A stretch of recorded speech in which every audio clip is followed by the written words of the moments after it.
Bom dia, sejam todos bem-vindos.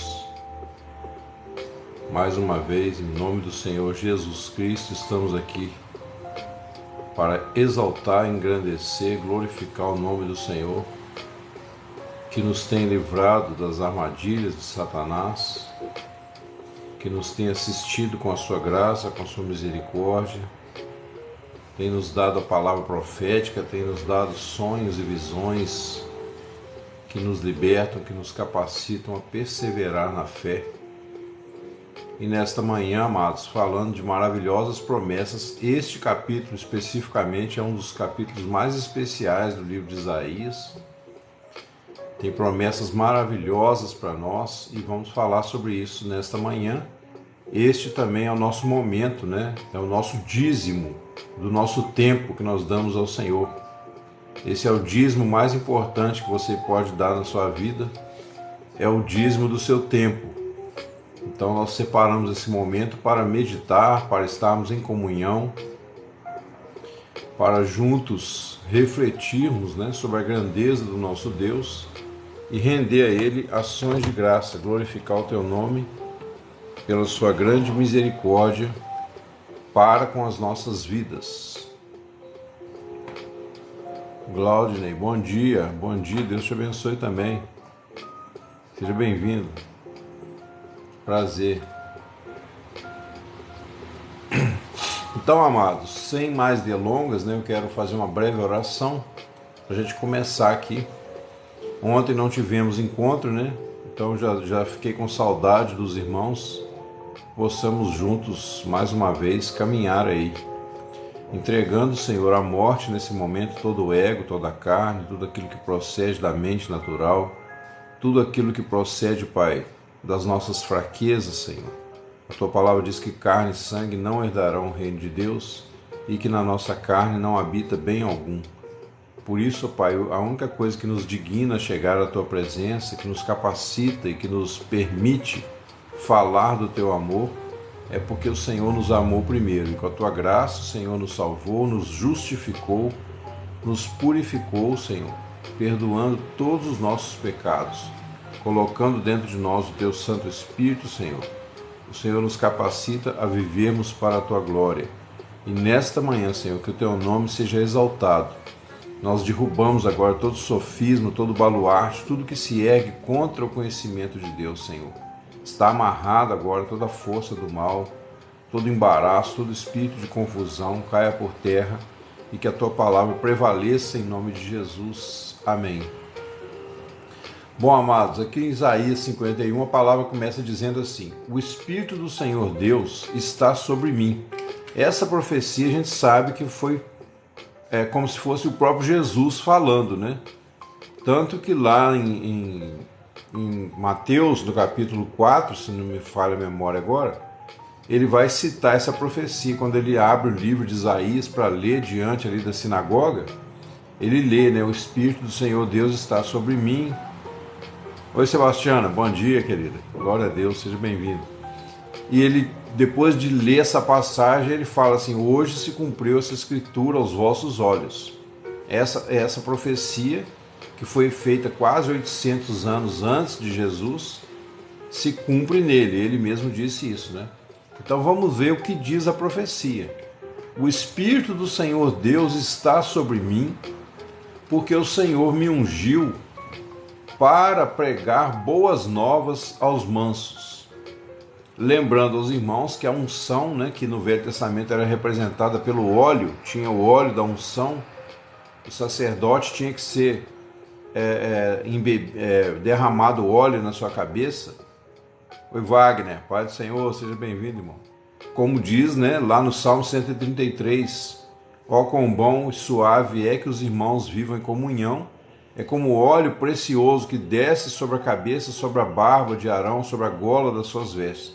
Então o óleo da unção representa o Espírito Santo, aquele que desce sobre nós, revestindo-nos da graça, do amor de Deus, do perdão e também do zelo, né, da justiça de Deus, que nos faz então nos mover no poder do Espírito Santo.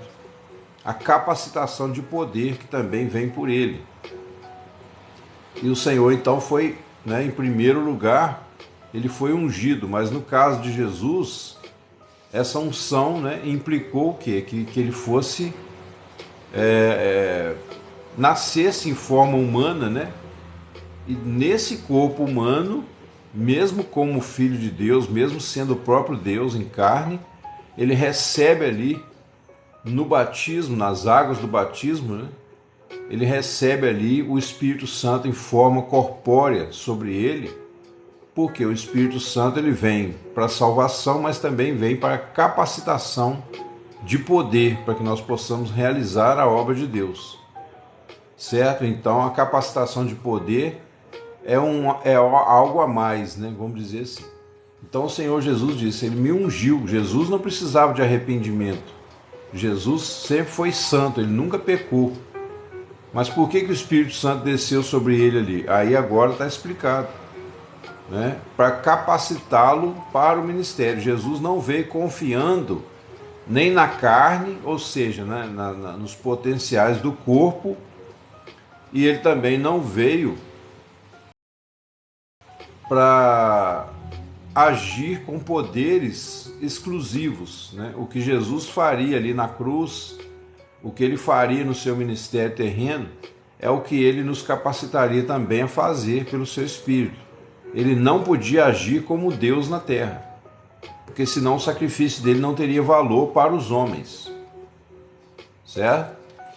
Bom, então o Senhor me ungiu para pregar as boas novas. A primeira e mais importante fator do Evangelho são as boas novas da salvação, a verdade que liberta e a vida que nos preenche, né? Aquela água do Espírito Santo que Jesus disse, né? Quem crê em mim, do seu interior fluirão rios de água viva. Esses rios de água viva, meus irmãos, eles brotam, né, no nosso interior, eles provocam às vezes até reações físicas quando nós estamos cheios do Espírito Santo. Nós sentimos um gozo inefável, né? Sentimos uma alegria inexplicável. Muitas vezes mexe com o nosso corpo, com o nosso estômago aqui, dá uns arrepios, né? Mas isso não é a prioridade. A prioridade é estar cheio da palavra, da verdade. E aí, consequentemente, as boas emoções virão, né? E o arrependimento é a capacidade de reconhecer diariamente a nossa fragilidade e depender do Senhor. O arrependimento não é apenas o arrependimento de obras mortas, como disse lá o livro de Hebreus. O que são obras mortas? Tudo aquilo que procede do homem morto, do homem que está separado da vida de Deus. Então nós fomos libertados disso também, né?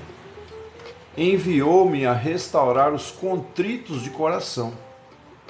É exatamente isso que eu estou dizendo. O contrito de coração é aquela pessoa que tem uma capacidade de se arrepender constantemente. É aquela pessoa que está sempre buscando servir ao Senhor por humildade, por uma entrega, por uma dependência do pai, assim como uma criança pequena depende do seu pai e da sua mãe. Aquela criança, né, ela espera tudo do papai e da mamãe. Quando vem um perigo, quando cai lá e machuca, né? Por exemplo, você leva seu filho no parquinho para brincar. Caiu, machucou, a primeira coisa que ele faz é correr para os seus braços. Por quê? Porque ele se sente frágil, né? Ele se sente incapaz de resolver aquele problema. Então, o contrito de coração é isso, é a pessoa que se arrepende. A proclamar liberdade aos cativos, aqueles que estão presos, né? A liberdade aí, é lógico que nem sempre é uma liberdade física, mas uma liberdade do pecado, do poder do pecado, tá? Nós não somos livres aqui na terra do pecado como um todo. Nós não somos livres da presença do pecado, porque isso só vai acontecer quando tivermos um corpo de glória, um corpo incorruptível, que também faz parte do processo. Aqui na terra nós somos livres do poder do pecado, ou seja, o pecado não terá domínio sobre vós, porque não estáis debaixo da lei, e sim da graça. Como é que nós somos livres do poder do pecado, pessoal? quando nós temos consciência de que fomos cabalmente perdoados e que não é mais o pecado, né, os atos pecaminosos que vão nos separar do nosso Deus. Embora, se você foi realmente salvo, você não vai parar aí, você não vai ficar só contando com o perdão de pecados. Você vai odiar o pecado, você vai rejeitar o pecado, porque você tem dentro de você um anseio pelas coisas de Deus. Mas não é o pecado que vai te separar do amor de Deus. Embora Isaías também disse, né, nós já estudamos aqui, as vossas iniquidades fazem separação. Obviamente, se você peca, você esfria na fé, você fica em dúvida, você começa a achar que Deus te rejeitou, que Deus não te ama mais. Essa confusão toda que acontece com muitas pessoas, esse medo de perder a salvação, né? Isso é porque justamente as pessoas não priorizam, né? Não tomam uma atitude definitiva de servir ao Senhor. Ficam cocheando entre dois pensamentos. E aí, se você cocheia entre dois pensamentos, não tem como você ter paz. Porque a paz, né, a própria palavra paz, ela significa o quê? Um fim, né? O fim de uma guerra, de uma disputa, o fim de uma contenda. Então a paz, ela é um fim, né, em si mesma, ela não é um meio para você atingir um fim.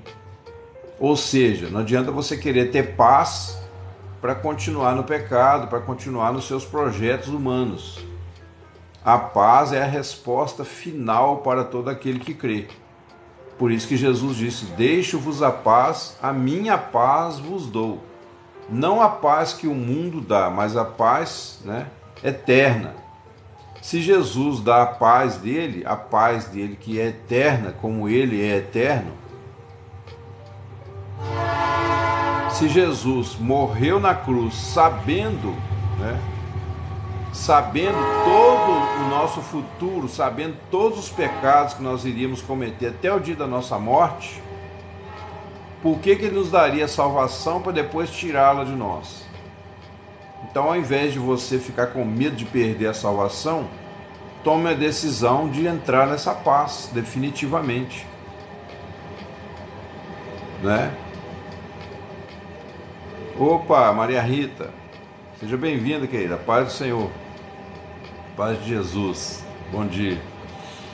Então ele fala aqui, ó, a restaurar os contritos de coração, proclamar liberdade aos cativos. Essa liberdade, pessoal, ela tem que ser cabal e completa. Não existe meia liberdade. Se você tem meia liberdade, né, você não tem liberdade nenhuma. Então a Bíblia diz assim, lá em Gálatas, né, Paulo falando aos Gálatas, foi para a liberdade que Cristo nos libertou. Liberdade inclusive do pecado, irmãos. A maior libertação que você pode ter é a libertação do pecado, porque o pecado é que aprisiona a alma. O pecado é que ilude. O pecado é que faz a gente achar que a vida é assim mesmo. Ah, eu nasci assim, eu cresci assim. Então, amados, é importante nós pensarmos que se Jesus veio para proclamar liberdade aos cativos, qual liberdade seria digna dele? Que tipo de liberdade seria digna do próprio Deus que nos criou, que veio à terra e morreu por nós, sabendo que nós teríamos N pecados, né? Mesmo depois de salvos, ele sabe que nós erraremos, ele sabe. O Senhor escolheu Sansão para fazer uma obra contra lá os filisteus. Será que Deus não sabia que Sansão ia ser um mulherengo, que ia ficar lá, em vez de fazer a obra, ia ficar lá dando em cima das filisteias? É claro que o Senhor sabia. Agora, você não quer terminar a sua vida com os dois olhos furados empurrando uma pedra de moinho. Então não faça como Sansão. Oi Jaime, bom dia, irmão, seja bem-vindo, Deus te abençoe. Entendeu, irmãos? Não faça como ele, como Sansão. Mas não fique aí com medo do pecado te levar para o inferno se você crê em Jesus, porque a glória de Jesus é justamente o quê? Tirar você da prisão. Ora, se a salvação não é eterna, se a salvação depende do seu bom comportamento até o fim da sua vida, uma hora você vai perder. Mas não é assim que funciona, pessoal. A salvação é eterna. Salvação não se perde. Ontem mesmo tive uma pequena discussão com o meu pastor lá na igreja, mas não discussão de briga, né? Nós tivemos a discussão porque ele acha que o crente perde a salvação. Ele é o pastor da igreja, né? Eu não posso, eu não vou me levantar contra ele por causa disso. Mas falei com ele, falei, pastor, eu não consigo acreditar. E aí ele foi tentar me explicar, se embananou todo. Foi usar a história de Judas para me explicar. Eu estou falando isso porque vocês não conhecem o meu pastor, então não estou falando mal de ninguém pelas costas, tá, pessoal? Se ele fosse conhecido, eu não falaria. Mas, então tive essa pequena discussão com ele, onde ele tentou provar para mim. Aí citou Judas. Ele falou que Judas foi salvo, porque tinha 12 tronos para os 12 discípulos. E que Judas foi salvo, porque ele era salvo, né, até então, depois ele perdeu a salvação. Aí eu falei, mas como que ele era salvo? Se a Bíblia diz que ele era ladrão, roubava tudo que se punha na bolsa, armatio, que nome complicado aí, me desculpa. Bom dia, Deus é bom. Então, como que Judas foi salvo? Inclusive, esse foi um questionamento meu, porque ele disse assim que Judas, pessoal, tinha sido salvo porque ele expulsava demônios, né? Ele fez isso, fez aquilo, e tinha 12 tronos que Jesus falou, vós vos assentareis sobre 12 tronos. E Pedro disse, Senhor, eis que nós, quer dizer, incluiu Judas, deixamos tudo e te seguimos. Eu falei, pastor, mas Pedro não sabia que Judas ia trair. Então tudo que ele ia falando, eu ia mostrando para ele, né, na palavra. E aí chegamos no ponto que ele falou que Judas foi salvo. Eu falei, mas a salvação é do poder do pecado. Não existe salvação se você continua pecando do mesmo jeito e a sua consciência não te cobra. Se você continua pecando, né, voluntariamente e não sente nada na sua consciência, não sente uma cobrança, um arrependimento, então não houve salvação. Judas era ladrão, ele roubava tudo que se punha na bolsa. E Judas não chegou a receber o Espírito Santo como os outros, ele foi iluminado. Né? Hebreus 6 fala, foram iluminados, provaram o dom celestial. Então essas pessoas que vão se apostatar depois, seja daqui 1 ano, 2 anos, 10 anos, são aquelas pessoas que foram iluminadas. A iluminação, pessoal, é você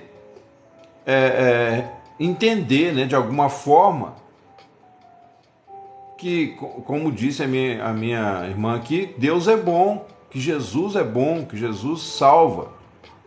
Cadê o Gabriel? Tá aí não, né? Jesus salva, como o Gabriel gostou da piada, né? Mas tem que haver um arrependimento.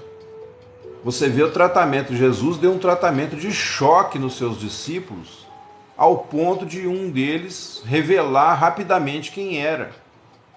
Hoje, pessoal, os Judas de hoje já não se arrependem mais, não se enforcam mais. Os Judas de hoje estão aí dentro das igrejas. Como diz um antigo poema, né? As Madalenas de hoje já não se arrependem e os Judas de hoje não se enforcam mais. Porque os líderes obrigam a fazer coisas que não tem nada a ver, como vestir calços a brinco. Ô Sebastiano, mas aí, minha querida, aí a gente tem até que ter pena, né? Desse tipo de comportamento, né? A gente tem que ter compaixão e pedir a Deus que tenha misericórdia e leve essas pessoas a ler a Bíblia, né? Conhecer a palavra. e pedir o Espírito Santo, né, que mostre a verdade, porque ler Bíblia, até tem muitos ateus que leem, né, mas eles leem para procurar ali, ficar procurando motivo para fugir do pecado deles, então eles acabam zombando da Bíblia, né. A Bíblia é o livro, pessoal, por excelência, que ou você afasta do pecado, ou o pecado te afasta da Bíblia. Exatamente, vestir com modéstia. Vestir com modéstia, mas não é o pastor ou o padre que vai te obrigar ou determinar o que você tem que usar, né? Bom dia, irmão. É bem assim, o povo não se arrepende. É verdade. E se a gente olhar aqui, pessoal, do ponto de vista da profecia de Isaías que a gente está estudando, a princípio você só vê coisas maravilhosas. Olha só, nós já falamos aqui, ó, me ungiu para pregar as boas novas, quer dizer, a verdade. Mas as boas novas só vão entrar no coração do manso. O manso é a pessoa que aceita a instrução, é a pessoa que tem humildade para ouvir, né? E procurar entender e praticar. Esses são os mansos. Manso não é o corno manso, não é aquela pessoa que aceita tudo, né? Tem gente que aceita as coisas por carência, tem medo de ofender os outros com alguma coisa porque é tão carente do amor dos outros, né? Tão carente de alguém passar a mão na cabecinha dela que ela, né, ela ou ele, às vezes não fala a verdade, não reclama de nada. Mas manso é a pessoa ensinável, a pessoa que aceita a instrução. Amém? Aí falamos também dos contritos de coração. Contritos de coração são as pessoas que têm facilidade para se arrepender, que reconhecem seus erros e mudam. Nós erramos, pessoal, todos nós erramos. Às vezes por um descuido, tem hora que você acha que você está fazendo uma coisa boa, você está escorregando, né? Quando vê que não, a carne já quer voltar às velhas práticas. Então, o contrito de coração é a pessoa, né, que se arrepende, é a pessoa que chora os seus pecados. E agora um aspecto positivo, proclamar liberdade aos cativos. Você tem que reconhecer que o pecado é um cativeiro, o pecado escraviza.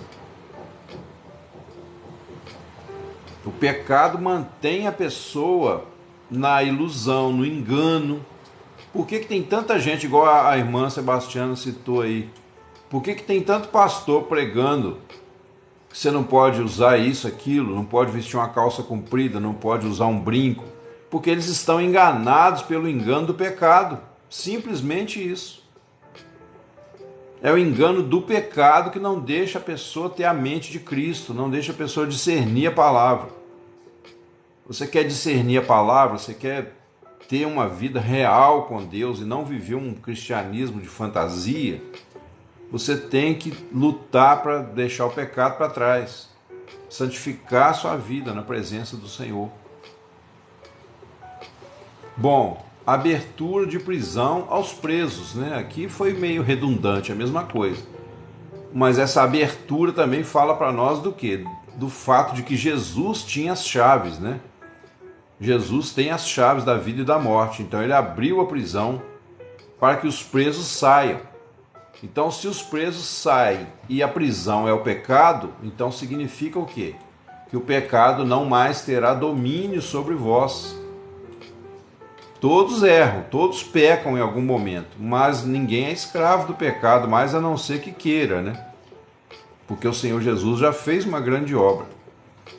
Apregoar o ano aceitável do Senhor, quer dizer, o período da graça, né? Todinho, desde que a igreja nasceu lá na ressurreição de Jesus, até o tempo do fim. Esse é o ano aceitável do Senhor.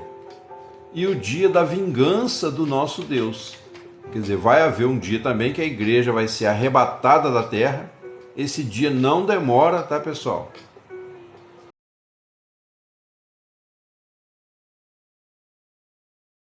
Esse dia não demora, a gente vai ter aí mais alguns anos, a coisa vai ficar insuportável, que já está ficando, né? A vida na Terra já está ficando insuportável, principalmente nos grandes centros. Hoje em dia você não pode fazer uma piada que as pessoas já querem te processar, porque eles entenderam, né, que no meio da sua fala tem ali um racismo, tem homofobia, tem não sei mais o que. Virou um inferno a vida na Terra. Ô Sebastião, aí você tá andando para trás, né, filho? Porque você já sabe que o catolicismo tem toda aquela coisa da idolatria, adoração de santos, de imagens, missa pelos mortos. Você acaba sendo conivente, né? Se você, depois de conhecer a verdade, volta para lá, você se torna conivente com tudo que eles fazem. A Igreja Católica ela é muito atraente aos olhos, porque é uma igreja rica, uma igreja grande, né? Você chega lá, aquele templo suntuoso, a voz até ecoa lá dentro, né?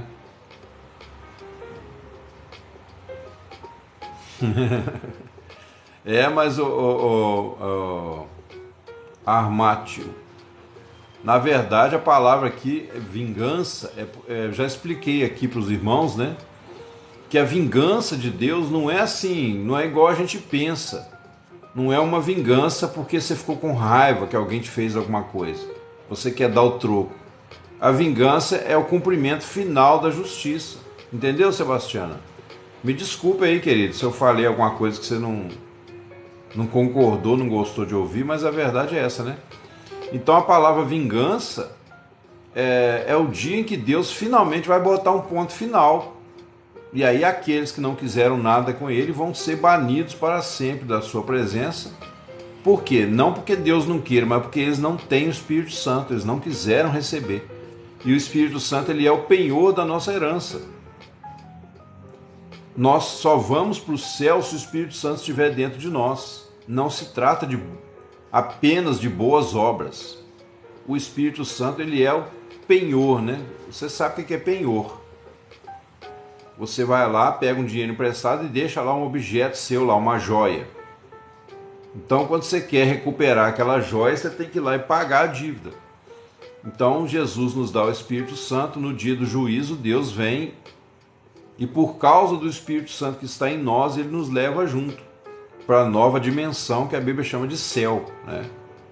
O próximo nível, vamos dizer assim, que começa dentro de nós hoje.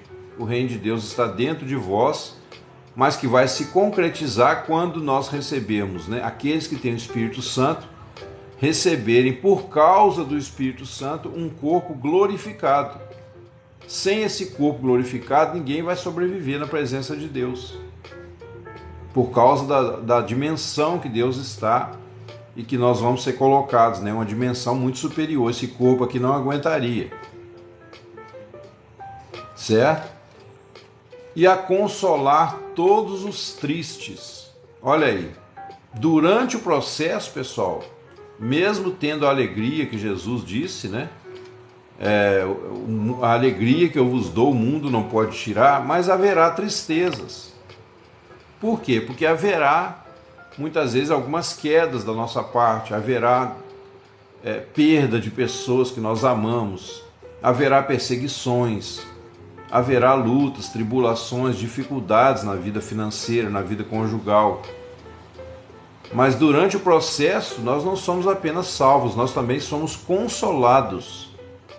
Aconteceu um problema, meu irmão, sofreu uma grande perda, sofreu aí um baque, né?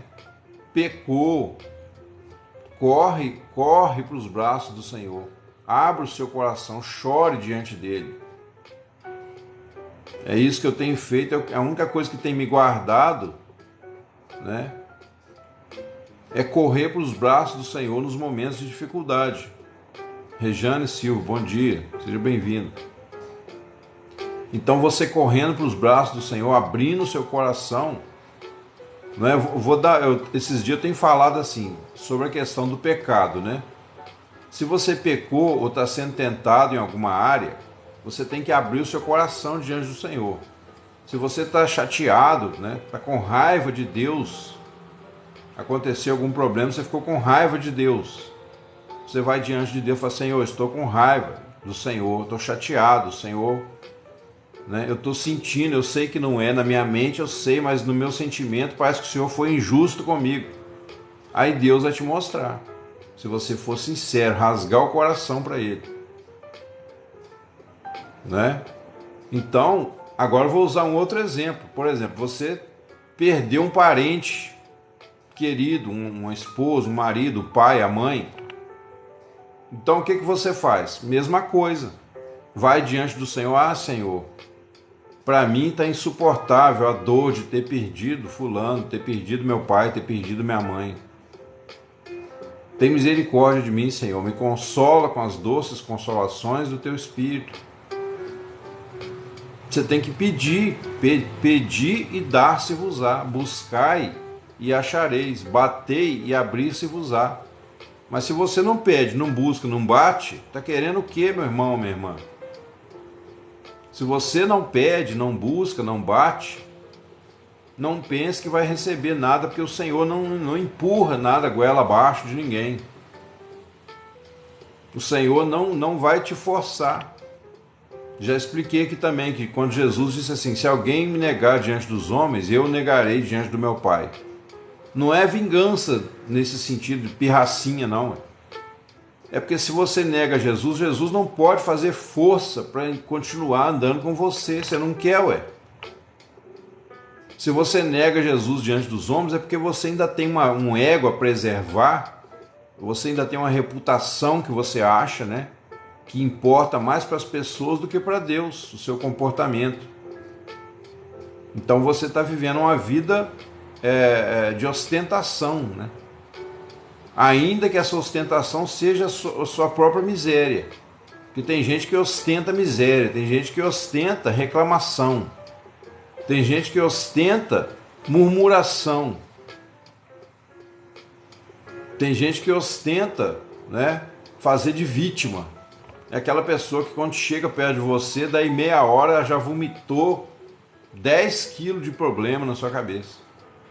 Você sai dali até às 11, né, se não tiver no Espírito Santo. Aquela pessoa que reclama, fala mal dos outros, murmura, né? Mas não busca a face. Olha o pecado, pessoal. O pecado está aí, ó. Por que você muitas vezes murmura, né? Reclama com os outros, vai lá chorar os seus problemas, com uma pessoa que inclusive pode te trair, uma pessoa que pode pegar o seu problema e sair contando para todo mundo, e você não vai diante de Deus? Então está faltando fé aí, está faltando discernimento da palavra, está faltando sinceridade, sei lá o que mais que está faltando, ou está faltando nascer de novo mesmo, né?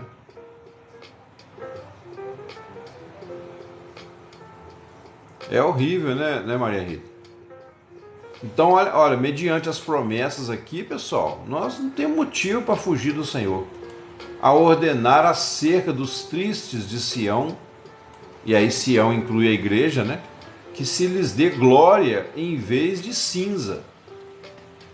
Olha só, quem é que ordena a respeito dos tristes que se lhe dê glória em vez de cinza? O próprio Senhor Jesus. Quem é que ordena que lhes dê óleo de alegria em vez de tristeza? O próprio Senhor Jesus. Os irmãos estão vendo aí? Ordenar Jesus foi, olha só, o Espírito do Senhor Deus está sobre mim, porque o Senhor me ungiu, primeiro, para pregar, segundo, para apregoar o ano aceitável, terceiro, a ordenar. Jesus foi ungido para ordenar acerca dos tristes que se lhes dê glória em vez de cinza, que se lhes dê óleo de alegria em vez de tristeza. Foi Jesus que foi foi capacitado a ordenar isso. Ordenar é dar uma ordem. Então Jesus dá uma ordem. Olha, a minha ordem é o quê? Que os tristes sejam consolados, que se lhes dê uma coroa de glória ao invés de cinza, vestes de louvor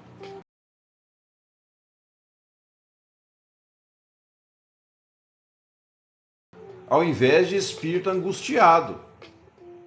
Então o que você faz? Pela fé, você deve louvar o Senhor todos os dias.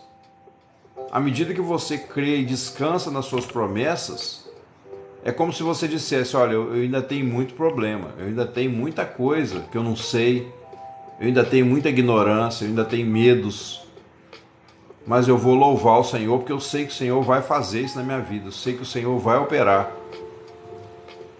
eu sei que o Senhor vai tirar de mim esse engano do pecado. Então você começa a louvar, né? E para louvar hoje em dia, até mesmo acompanhado, né? Porque você pode louvar sozinho e cantar. Mas até mesmo acompanhado, você não precisa nem saber tocar o violão. Basta você ligar uma música aí na internet, né? Procura lá um louvor, tem louvores maravilhosos. Se você não souber a letra, quiser cantar junto, tem sites que tem a letra da música. Inclusive tem um site chamado Letras, que todo mundo conhece. Você põe lá o nome da música, põe a música lá no canal, não posso ficar falando aqui o nome, né? Você põe lá e canta junto.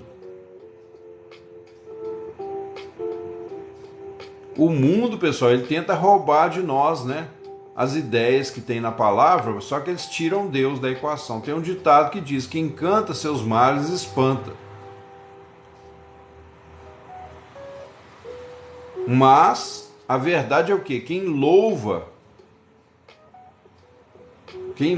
seus males detona. Se quem canta seus males espanta, quem louva seus males detona. Ô Maria Rita, deve ser a sua internet aí, querida. A minha aqui parece que tá tudo certo. Irmãos, obrigado pelas curtidas, tá? Agradeço de coração mais uma vez. Que elas possam resultar aí em bênçãos, né? Que outras pessoas venham conhecer a live.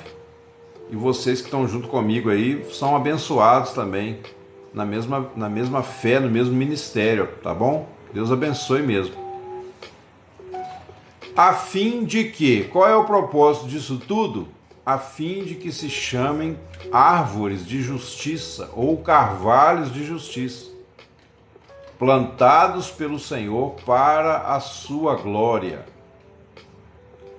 Carvalhos, né? O carvalho todo mundo sabe, algumas traduções mais antigas falam carvalhos de justiça. Todo mundo deve saber que o carvalho é uma das árvores que tem a raiz mais profunda na terra. E inclusive tem uma história, né, que certa feita tinha um senhor de idade que tinha lá uma área, né, arborizada. Ele plantou lá umas árvores e as árvores estavam pequenininhas, e ele passava todo dia de manhã com um jornal batendo nas árvores, assim, naquelas árvorezinhas.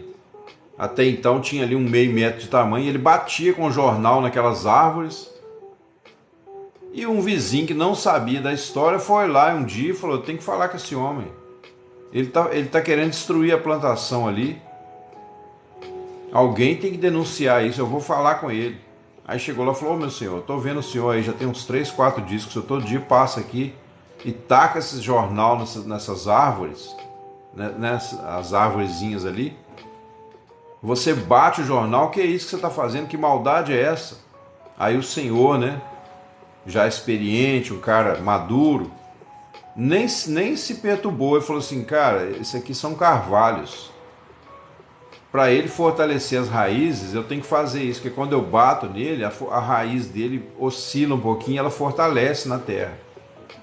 Quando eles crescerem, eles não vão cair de forma alguma, eles não vão ter nenhum problema, eles vão estar profundamente enraizados. Então, quer dizer, você ser chamado carvalho de justiça é o quê? Você ter raízes verdadeiras, você está arraigado na verdade. Uma árvore que não tem raiz, né, uma árvore com a raiz fraca, cai facilmente. Mas o carvalho, você não vai ver um carvalho tombar.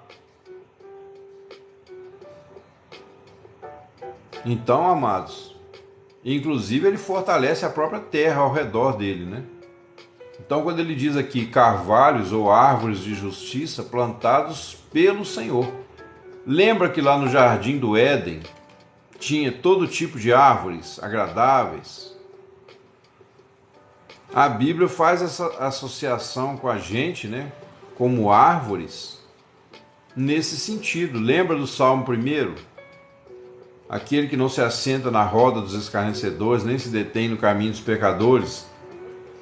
Antes tem o seu prazer na lei do Senhor, nela medita dia e noite. Será como a árvore plantada junto a ribeiros de águas, a qual dá o seu fruto na estação própria e cuja folhagem não murcha. Né? Então assim a Bíblia faz essa analogia, certo? Então o que vai acontecer? Eles vão ser chamados cavalos de justiça, versículo 4, e edificarão os lugares antigamente assolados. Edificarão os lugares antigamente assolados. E restaurarão os anteriormente destruídos. Tá? Edificarão lugares antigamente assolados. Ou seja,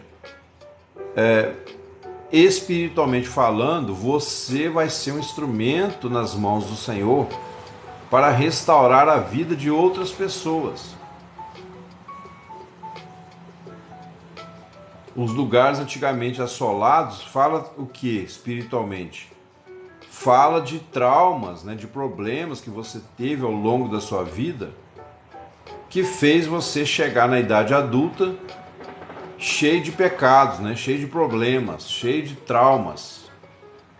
Então, uma personalidade doentia por causa do pecado, essa personalidade ela será restaurada por aqueles que já são carvalhos de justiça, por aqueles que já estão arraigados no Senhor. E você amanhã depois, sendo restaurado, restaurada hoje. Oi Fátima, bom dia, Pai do Senhor. Eu estou vendo aqui a saudação da Fátima, mas eu estou ligado na palavra agora que eu... Desculpa aí, Fátima. Seja bem-vindo. Então, amados, edificarão os lugares antigamente assolados, restaurarão os anteriormente destruídos. O Evangelho tem poder, né, para pegar uma pessoa destruída e transformá-la, porque a ideia de cidade, né, ou de moradia, casa, também faz analogia ao nosso corpo como habitação de Deus. O nosso corpo é santuário do Deus vivo. Então, quando ele fala, renovarão as cidades assoladas, destruídas de geração em geração, isso aqui se cumpre literalmente também, tá, pessoal? As pessoas que praticam a justiça, né, elas podem ser usadas por Deus aí para restaurar uma cidade, restaurar um governo, restaurar uma instituição. Mas o que nos interessa aqui é a restauração da personalidade, né, principalmente. E haverá estrangeiros que apacentarão os vossos rebanhos. Olha aí, muitas vezes você vai ter alguém que vai ajudar, né, você, que vai ajudar a sua família, que vai respeitar, que vai tratar com honra a sua vida por causa do seu bom procedimento em Cristo. E estranhos serão os vossos lavradores e os vossos vinhateiros. Quer dizer, as pessoas vão ter prazer em te servir.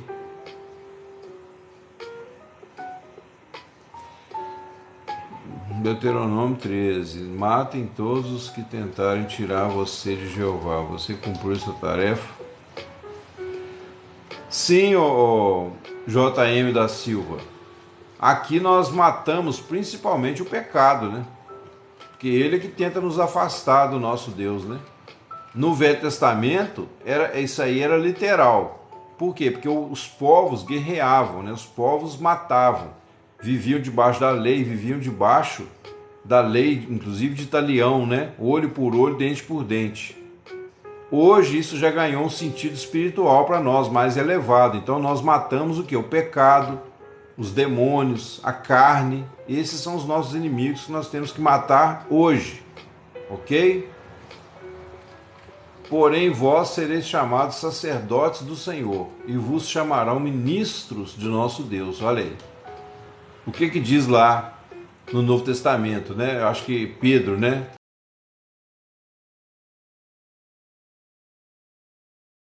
Que nós somos chamados para sermos sacerdotes, nação santa, sacerdócio real, povo adquirido.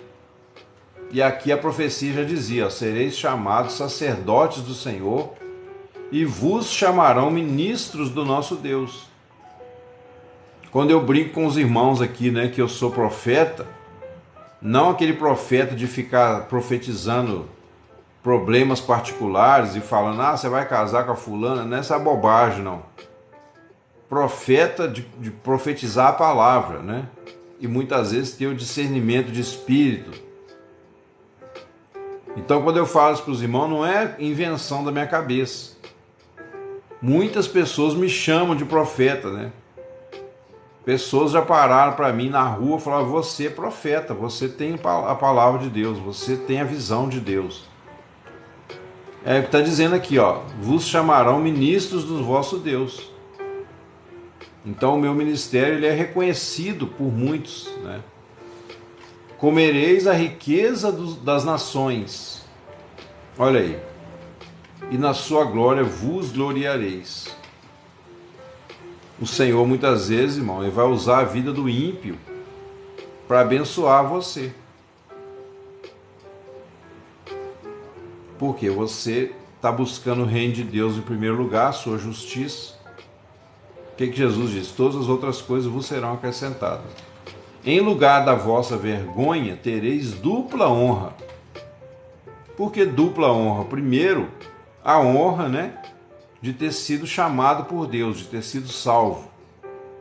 E a honra também de, embora tendo um passado de sofrimento, mas aquele passado de sofrimento ele vai ser transformado e tudo que foi ruim para você vai se reverter em bênção na sua vida. Albuquerque, bom dia, graças e paz. Vai reverter em bênção na sua vida. Então você vai ser chamado para consolar as pessoas com a mesma consolação com que você foi consolado. E muitas vezes o seu maior sofrimento é o seu ministério. Que tipo de Deus seguraria o sol para Josué matar crianças? É, meu amigo, aí você já extrapolou, né? Agora você viajou. Não vou nem responder. A questão de segurar o sol ali não foi para Josué matar a criança, não.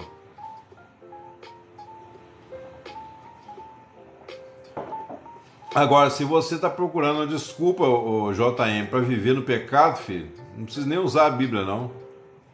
Fique à vontade, tá bom? Não use a Bíblia para justificar a sua vida infeliz, né? Porque aqui nós estamos falando de coisas positivas que o Senhor Jesus realizou por nós na cruz. Nós estamos falando da graça, né, de Deus que nos salva, que nos leva ao arrependimento. Se você quiser se juntar a nós nessa busca, mesmo que você não compreenda ainda, então será bem-vindo, tá bom? Em lugar da vossa vergonha tereis dupla honra, e em lugar da afronta exultareis na vossa parte. Olha aí. Você está citando a Bíblia, mas fora de contexto, né, o JM? Você não conhece a história do passado. Você não conhece. No Velho Testamento era guerra mesmo. Por isso que o homem, né, a lei veio para mostrar o pecado. Deus permitiu, porque o ser humano é tão cabeça dura que se ele não se arrebentar, ele não se arrepende.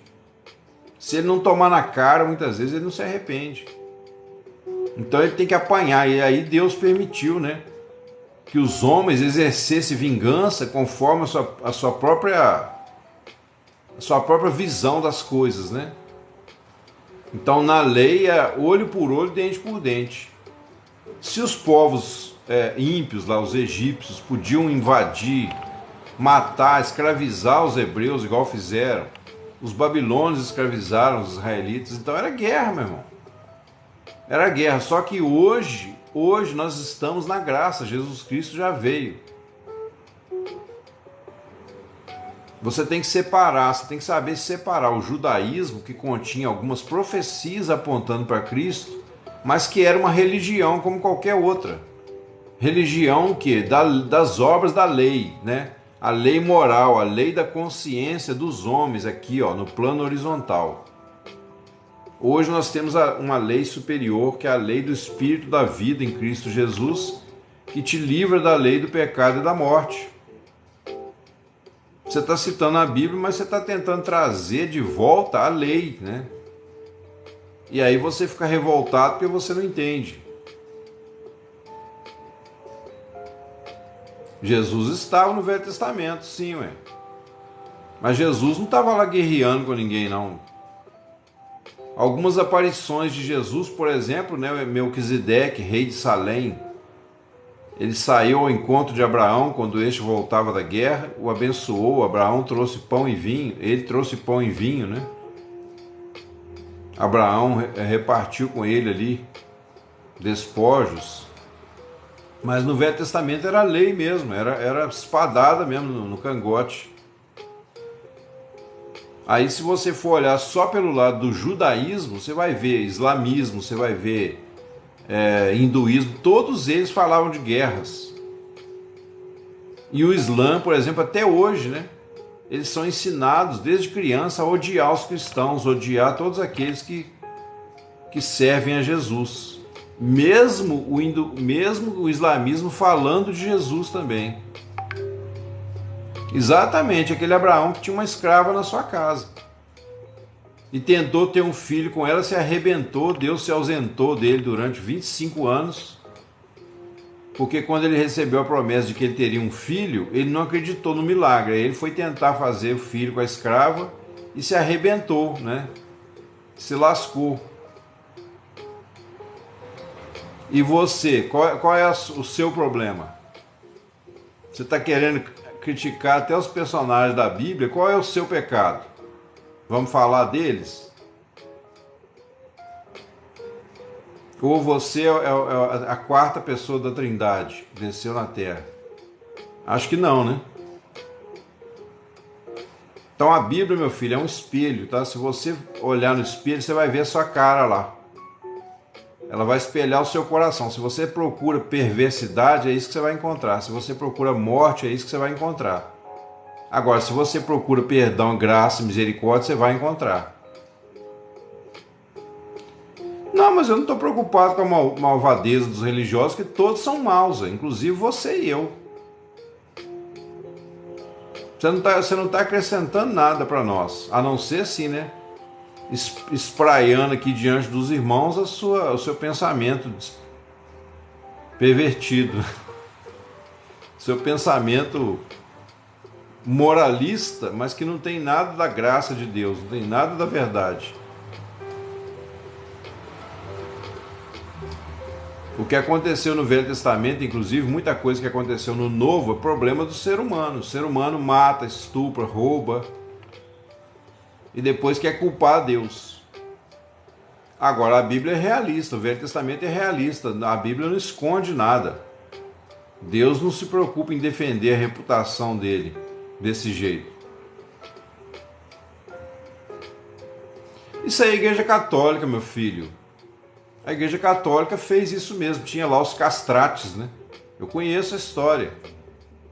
Para manter com a voz fina, eu sei disso. Isso é a Igreja Católica, eu estou falando de evangelho, meu irmão. O cristianismo é uma religião como qualquer outra, tá bom? Terminou com ismo, não presta. Judaísmo, islamismo, cristianismo, shintoísmo, budismo, nenhuma delas vale nada se não tiver Cristo. Porque Cristo é o próprio Deus que desce até nós do seu trono de glória e se torna homem, né, para nos redimir das nossas iniquidades. Aí você pode reclamar, né? Fica à vontade, mas não vai acrescentar nada nem para você nem para nós.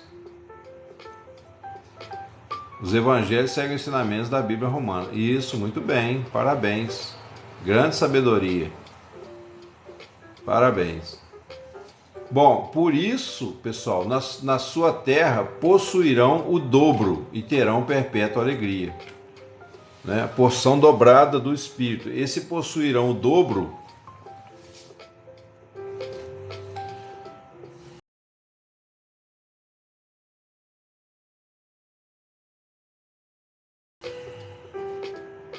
Entendi. Por isso na sua terra possuirão o dobro e terão perpétua alegria. A nossa alegria, pessoal, ela é proveniente hoje, né, na graça, ela é muito superior ao que Adão poderia ter tido lá no paraíso, já falei sobre isso, porque hoje nós somos santificados a despeito do pecado. Mesmo a despeito de já termos experimentado o pecado, nós temos, né, da parte do Senhor o perdão que nos capacita a sermos então novas criaturas, mesmo tendo experimentado o pecado. Onde abundou o pecado, superabundou a graça. Então, se a graça, né, ela é maior do que o pecado, ela nos cobre e ela nos santifica, porque nós andamos na presença do nosso Deus perdoados. Então hoje a gente sabe o que é o pecado, né? Nós sabemos o que é o pecado, mas também sabemos que onde abundou o pecado, superabundou a graça. E isso é dupla honra. Isso é dupla honra, quer dizer, se você olhar num sentido geral, no contexto de toda a história da humanidade, a queda de Adão, né? Ela foi tipo assim, ela foi um desvio para baixo, de certo sentido, mas o Senhor nos pegou lá embaixo e nos julgou num nível maior ainda. Então Adão, né, em relação a Adão, nós saímos de um estado de uma consciência apenas moral para o que a Bíblia chama de santidade. A santidade vai muito além da moral. A moral é essa noção do certo e do errado que vem pela lei. Já expliquei para os irmãos aqui que a lei é o aspecto mais baixo, se podemos dizer assim, mais embaixo, né? Não é baixo no sentido de vulgar, não. É o aspecto mais embaixo do caráter de Deus. Mas a lei nunca foi objetivo.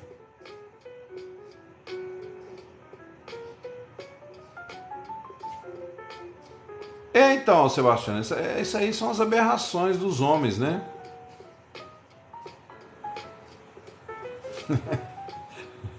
Voltando para o mundo real. Os dinossauros, com certeza. Porque eu, Senhor, amo o juízo. Olha só, eu, Senhor, amo o juízo. O juízo, já expliquei para os irmãos aqui, que é viver de acordo, né, com os princípios espirituais da verdade, que tem a ver, né, também indiretamente com as leis físicas também. Se você quebra uma lei física, a lei da gravidade, por exemplo, se você pular de um prédio, né, já falamos muito isso aqui, você se machuca, se arrebenta. Mesmo que você orasse lá o dia inteiro, você vai se arrebentar. Então as leis espirituais também são a mesma coisa. Elas foram ordenadas para quê? Para que haja equilíbrio, para que haja aquilo, né, do jeito que Deus planejou, para que as coisas se cumpram conforme as suas funções dentro do universo. Então o juízo é o quê? Quando você anda de acordo com a vontade de Deus. Então eu, Senhor, amo o juízo, odeio o que foi roubado, oferecido em holocausto. Odeio o que foi roubado, oferecido em holocausto. Quer dizer, você oferecer a sua vida ao Senhor, né, como a Bíblia diz lá em Romanos, né? Ofereçais os vossos corpos em sacrifício vivo a Deus, que é o vosso culto racional. Então, depois que você oferece a Deus a sua vida, você não deve mais roubar a glória de Deus. Então, se você viver voluntariamente no pecado, você está jogando fora, né? Você está roubando, de certa forma, aquilo que Deus projetou para ser o melhor para nós. Então você está roubando daquilo que foi oferecido em holocausto. Lembra lá de Ofni e Finéias, que eram filhos do sacerdote Eli? Eles roubavam da carne, né, que era colocada no caldeirão lá das ofertas, naquela época, e eles foram queimados diante do Senhor. Então o Senhor odeia o que foi roubado, oferecido em holocausto. Portanto, firmarei em verdade a sua obra. Quer dizer, como é que nós somos firmados na verdade? Através da prática, né? Da fé na verdade toda, um conhecimento dinâmico, sempre crescente, sempre integrado, né? A Bíblia ela contém um universo muito grande de informações, mas à medida que você vai conectando uma parte com a outra, vai entendendo esse todo, então você vai sendo firmado na verdade. Então a nossa obra ela é proveniente da verdade. A obra de Deus em nós, que é a salvação, né? A obra de Deus é sempre aquilo que acontece dentro do ser humano. O resto são só aparatos, assim como você coloca lá um taipá para fazer a laje da casa, depois você tira o taipá. Você coloca um andaime para fazer a parede, para pintar a parede, depois você tira o andaime. O andaime não faz parte da casa. Então a igreja, como denominação, como instituição, a igreja ela é, em relação à verdadeira obra, ela é apenas o andaime, né? A igreja visível. Ela é necessária, nós vamos lá, nós frequentamos. A predestinação, o JM, ela é dada em Cristo, tá? Nós fomos predestinados nele. Quem são os predestinados? Aqueles que creem. Se Deus já sabia quem vai para o céu, quem não vai, isso não é da nossa conta, né? Nós não somos donos da mente de Deus. Eu não sei de que lado você está, né? Uma hora você está contra a Bíblia, outra hora você está perguntando sobre predestinação. Nós somos o templo de Deus, Ele está dentro de cada um de nós. E depende, né? Depende. Agora há pouco você estava tentando perguntar que Deus é esse, já converteu, então tá bom. Ó. Tá vendo, irmãos, o milagre aí, ó, aconteceu ao vivo. Bom, então firmarei em verdade a sua obra e farei uma aliança eterna com eles. Olha aqui, pessoal, aliança eterna. Vê se está escrito isso na sua Bíblia aí. Como é que o cristão pode perder a salvação se Deus fará uma aliança eterna? Será que Deus não é poderoso para te levar para o céu? Uma vez que Ele já sabia os pecados que você ia cometer, mesmo depois de salvo. Será que Deus não sabia? E mesmo assim, Ele faz uma aliança eterna? Então, aqui, né, por aqui já ficou claro. A sua posteridade será conhecida entre as nações. Olha aí, quando você faz uma coisa boa, né, quando você tem um viver que dá fruto, não é fazer uma coisa boa, aqui que eu estou falando, não é você dar uma cesta básica para o pobre, não. Isso aí faz parte, mas a coisa boa que eu estou falando é viver uma vida dedicada ao Senhor. E ao próximo, né? A cuidar, evangelizar, ajudar as pessoas. Então, quando você faz de acordo com a vontade de Deus, então a sua posteridade será conhecida entre as nações e os seus descendentes no meio dos povos. Todos quantos os virem, os conhecerão como descendência bendita do Senhor.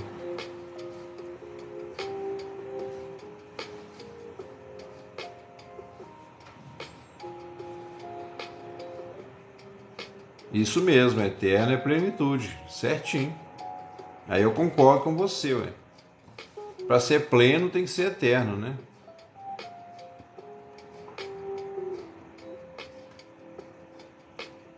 Pois é, mas a plenitude de Deus, Deus é eterno. Então a plenitude de Deus é a mesma coisa. No final resulta na mesma coisa de eternidade, né? Regozijar, aí o profeta fala assim, ó. Aqui já é Isaías falando, tá, pessoal? Regozijar-me-ei muito no Senhor. Ou alegrar-me-ei muito no Senhor. A minha alma se alegrará no meu Deus. Por quê? Porque me vestiu de roupas de salvação, cobriu-me com um manto de justiça, como um noivo se adorna com um turbante sacerdotal e como a noiva que se enfeita com as suas joias. Não é para a noiva que vai se casar, não há um dia mais feliz na vida dela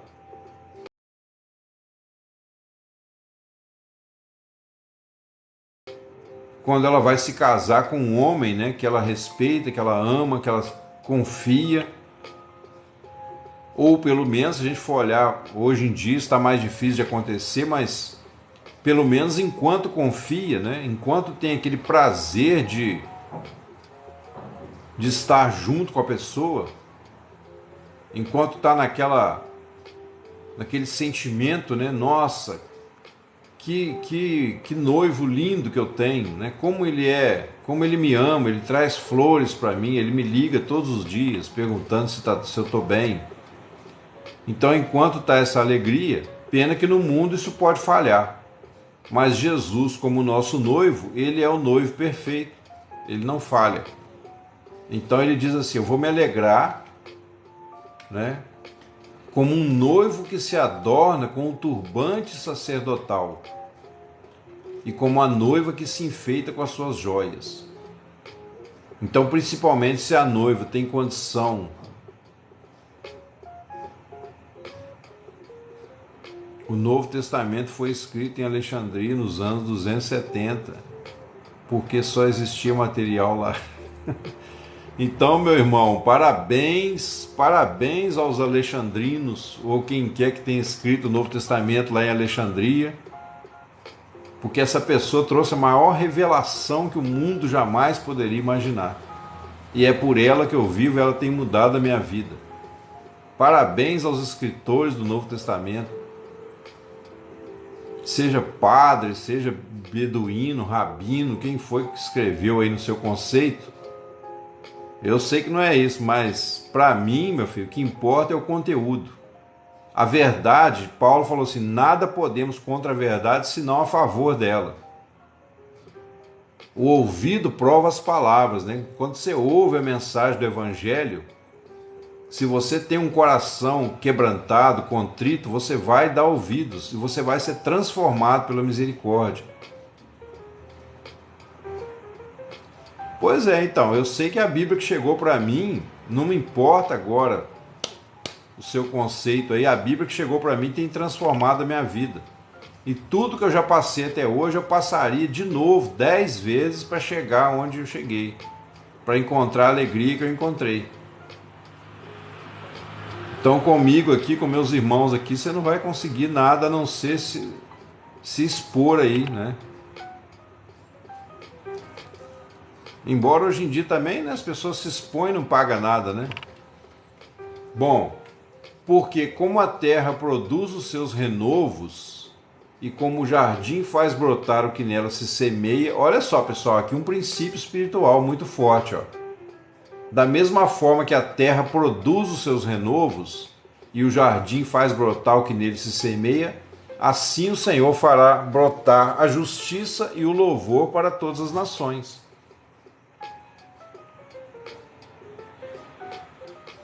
Olha só, a terra, tudo que você semeia nela brota. Lembra que eu falei na analogia de Gênesis que nós fizemos? Oi, Renato, seja bem-vindo, irmão. Pai do Senhor. Rafa, seja bem-vindo aí, querido. Como na analogia que nós falamos quando falamos de Gênesis, né? Tudo que você planta na terra nasce. Eu falei que a terra é como se fosse a nossa mente, a nossa cabeça. Então, se você plantar ideias boas, vão nascer ideias boas. Se você plantar ideias ruins, vão nascer coisas ruins. Certo? Tanto que a Bíblia fala, né, que o ímpio é como uma terra seca, né, que produz cardos e abrolhos. Certo?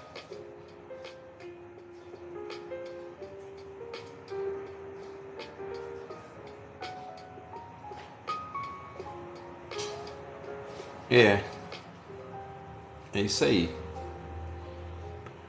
Então ela faz brotar. Deixa agora que eu terminei aqui, né? Estou só terminando aqui. Eu vou dar uma palavra aí. Amém, Renato? Então, da mesma forma, pessoal, que isso é um princípio que acontece na própria natureza,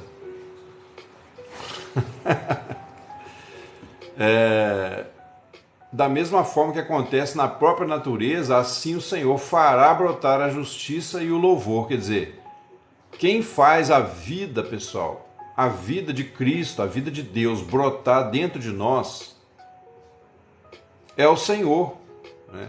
Da mesma forma que Deus um dia nos deu uma vida física, uma vida humana na terra. Amém, Renato? Amém, querido. Obrigado assim mesmo.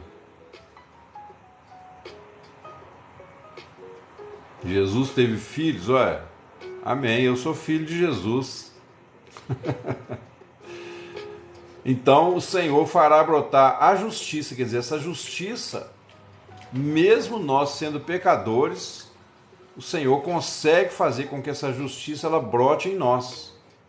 Olha para você ver o alcance da misericórdia de Deus. E o louvor para todas as nações. Quer dizer, o louvor também é fruto de lábios que confessam o seu nome. Então ele faria brotar a justiça e o louvor em nós. Esse é o alcance da misericórdia e da graça do nosso Deus. Agora, se os irmãos me permitem, eu vou dar uma rápida atenção aqui para o meu irmão JM da Silva.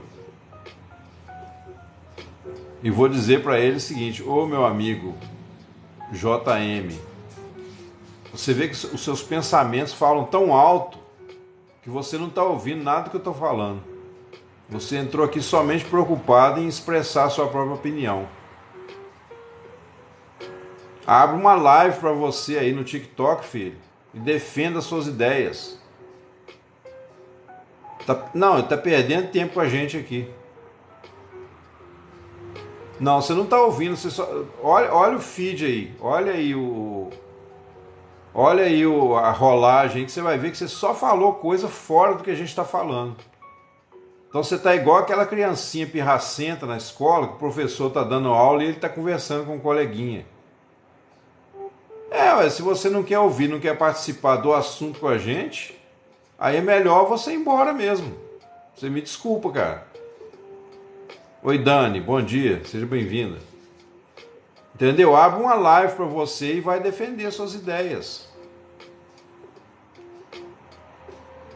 Você me desculpa, eu tive paciência com você até agora, mas já está passando do limite, né? Entendeu?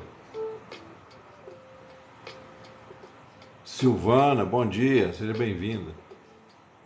Então, amados, esse texto, né, de Isaías mostra pra gente, talvez é um dos capítulos mais lindos de Isaías, tá? E a nossa esperança tem que estar fundamentada nele, pessoal. Lembra o que eu falei no início da live, né?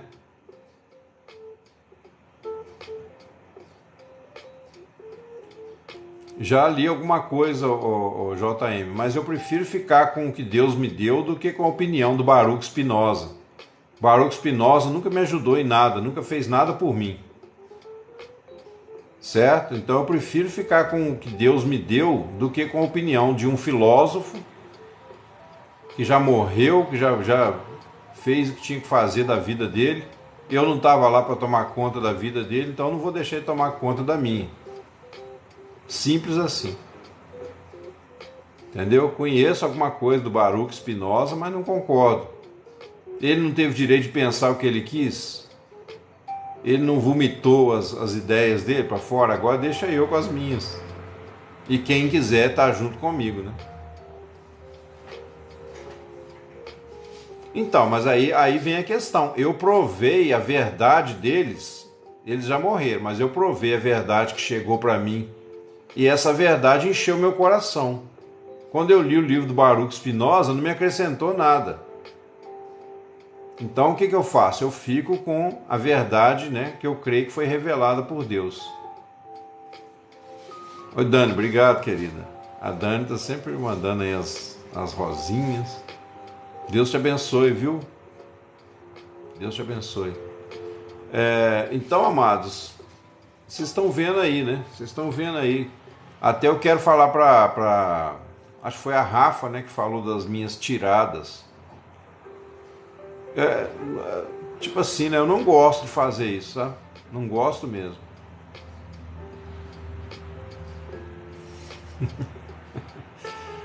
Ô JM, você não tá me ouvindo mais uma vez, filho. Não, eu tô até assim, agora, Sebastiano, que eu já expus aqui, né, o que eu queria falar de Isaías, eu tô dando uma atenção, mas assim, mais para, obrigado, Rafa, mais para poder mostrar para os irmãos como que a gente enfrenta esse tipo de coisa, né? Porque você vê, ele não tá me ouvindo. Olha o último comentário dele aqui, ó. Lembrando que a Bíblia ficou 1000 anos nas mãos. Não me importa, meu irmão. O que importa é o que chegou para mim hoje. A Bíblia que eu tenho aqui nas minhas mãos, a Bíblia que está em todos os celulares no mundo inteiro, goste você ou não, a Bíblia que está em todas as plataformas, né? Você abre o seu computador e se você puser lá Bíblia online, Escritura Sagrada, você vai encontrar a Bíblia para todo lado. Essa Bíblia prevaleceu por quê? Porque a palavra de Deus está para sempre firmada nos céus, não tem como você derrubar. Entendeu? Você tá igual o lobo mau, né? Soprando a casinha de pedra. Não vai cair. Entendeu? Deus não deixou que a corrompesse. Amém, Dani, obrigado. Exatamente. Você vê quanto mais a Bíblia foi atacada de todas as formas. Inclusive quando falam essas coisas para mim, né? Que a Bíblia foi escrita lá, manipulada pelos padres, não sei o que. Quanto mais falam, mais eu creio na palavra de Deus.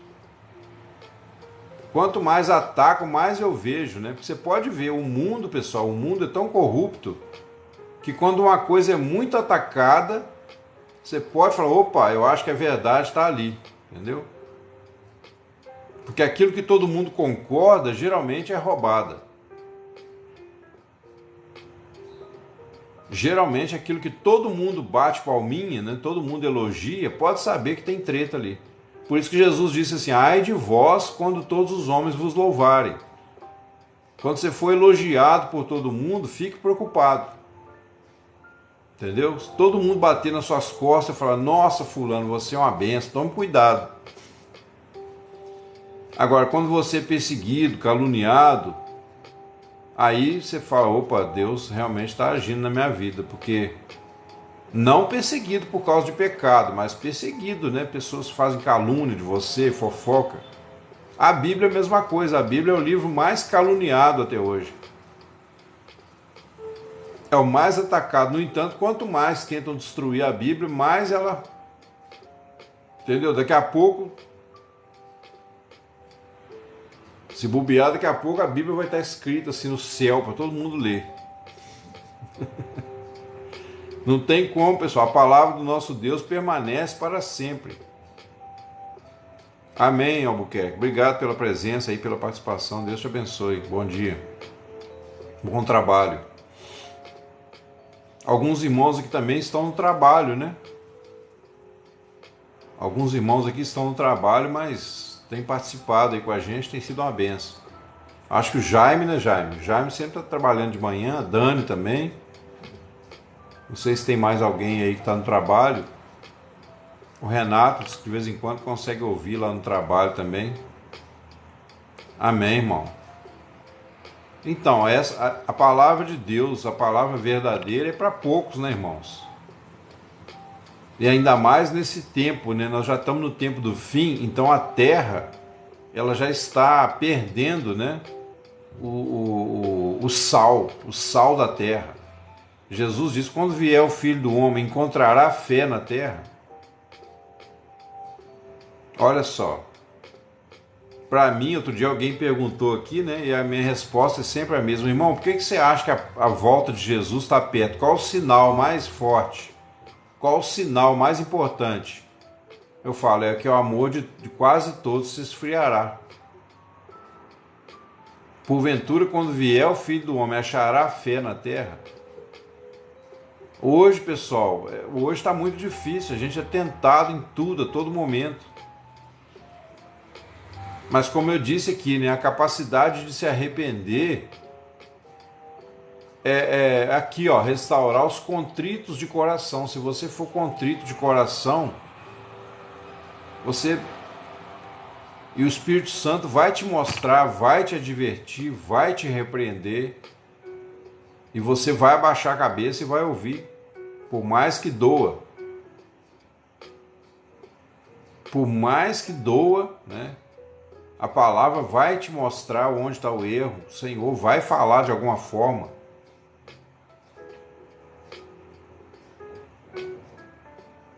Então por que a gente vai deixar isso de lado, né? Por que a gente vai negligenciar uma tão grande salvação?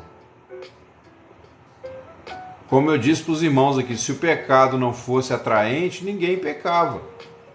Então o pecado é um problema real, porque ele é atraente para a carne.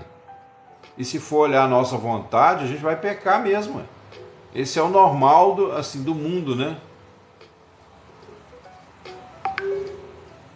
Então por isso que nós temos que pedir ao Espírito Santo que troque, né, a nossa natureza.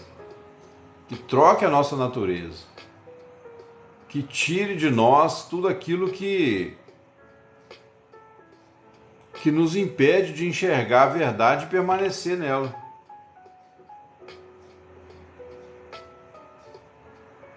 É mais fácil, irmãos, destruir do que construir. Você tem a sua casa aí, você talvez levou anos para chegar no que você chegou, né? Então você, além de construir, para quem construiu, né, principalmente, vai entender melhor ainda. Você construiu sua casa, levou anos, gastou dinheiro, chorou, né, pagando impostos absurdos. Depois que você fez, aí você começou a trazer os móveis para dentro de casa, às vezes começou a renovar, os móveis estavam velhos. Aí você comprou uma boa mesa, uma boa geladeira, e você vai arrumando a sua casa para ela ficar bonitinha, de acordo com as suas condições. Mas para você destruir, é 5 minutos, né? Se você pegar um pedaço de pau aí e dar uma louca e sair quebrando tudo, com 5 minutos você derruba tudo aquilo. Então nós temos que tomar cuidado, irmãos, por isso. É muito fácil destruir, entendeu? Muito fácil. Então, nessa manhã, eu creio que o Espírito Santo, mais uma vez, está nos dando a oportunidade, né, de nos arrependermos, de corrigirmos a nossa vida diante do Senhor.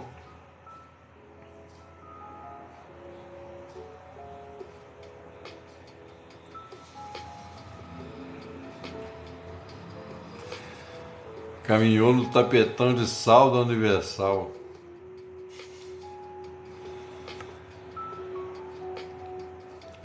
Então, Sebastião, isso aí faz parte da religião, né? É o que eu tenho falado aqui.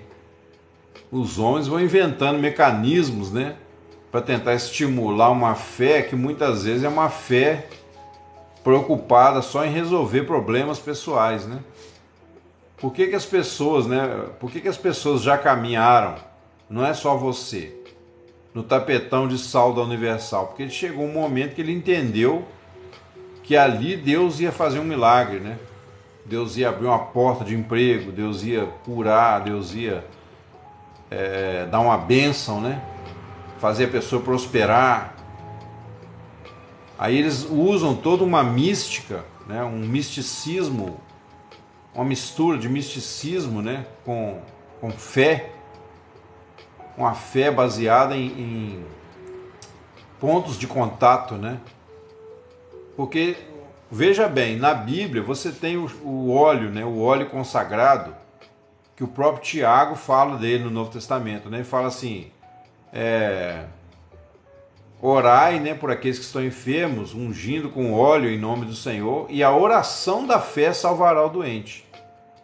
Aquele óleo que você pode pegar uma gotinha, né, e colocar, por exemplo, na testa da pessoa, sobre a cabeça, aquele óleo não tem poder nenhum, pessoal. Em si mesmo, aquilo não é uma coisa mística. O óleo era só para simbolizar a unção do Espírito Santo. É como se fosse um toque do Espírito Santo. Porque na Bíblia, A Bíblia associa o óleo como unção, mas isso é um cerimonial.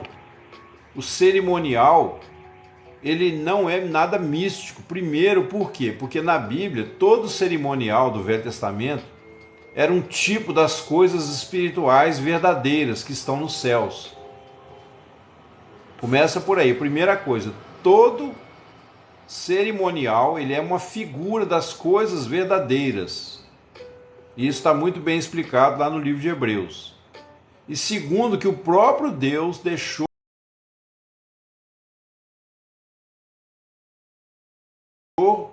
claro que era apenas um ritual.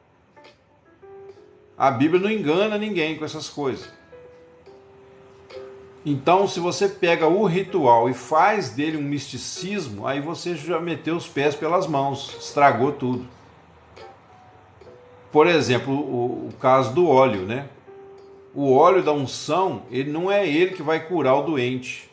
Tiago fala, ungindo com óleo em nome do Senhor, e a oração da fé. Ah, mas então por que precisa do óleo? O óleo, ele pode, em alguns casos, estimular a fé da pessoa. É o que a gente chama, né, na teologia, aí, para explicar, chama de ponto de contato. Mas esse ponto de contato, pessoal, ele não é ele em si o milagre. Ele não tem nenhum poder místico, nenhum poder de curar. Então é a oração da fé que salva o doente. E se o doente receber a oração sem o óleo e ele for curado, essa é a fé mais madura. É a fé verdadeira.